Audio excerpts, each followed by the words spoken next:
The very first night of my job as a pizza delivery guy turned out to be something that you would only expect to happen in movies. The incident gave me sleepless nights, and I remember suffering from sleep paralysis thereafter. It was in February. We were nearing our closing time. The other delivery guy who would normally stay until closing time had left early that day for whatever reason. I remember him mentioning some personal, unavoidable problem. All of a sudden, the phone on the counter rang.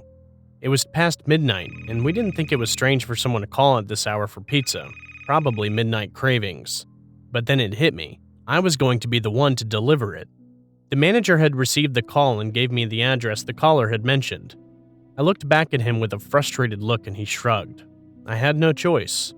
The manager said I better be quick as he would have to wait till I came back. The chef handed the pizza to me with a frown, and I could clearly read the annoyance on his face. I didn't recognize the place and the address at first, but I was accustomed to delivering to addresses I had not heard of before. This particular address was difficult to find. After a lot of hassle, I found the house at the town outskirts.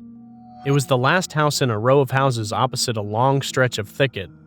Forests have often freaked me out, so I decided to make it quick and get back as soon as possible. When I neared the house, I observed the front door to be ajar.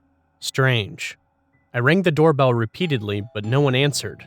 Suddenly, a gust of wind threw open the front door even more, and I was able to make out the interiors of the drawing room. Brightly lit with all the lights on and completely empty.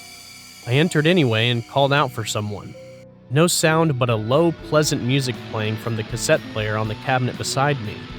It was so eerily silent with that music in the background that I started freaking out.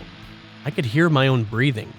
Only then, from behind the door in the far corner, did I hear a sound. I headed towards that room. Shouldn't have.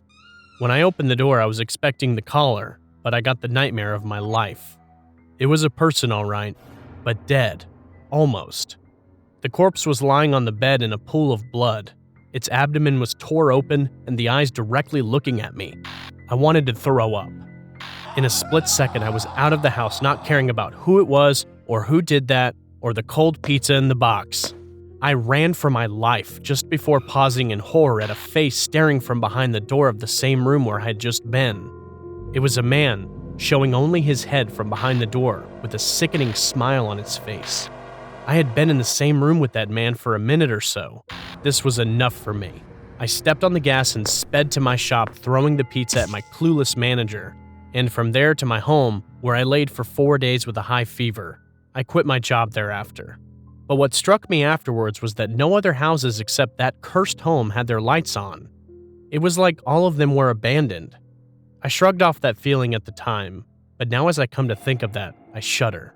What was that place?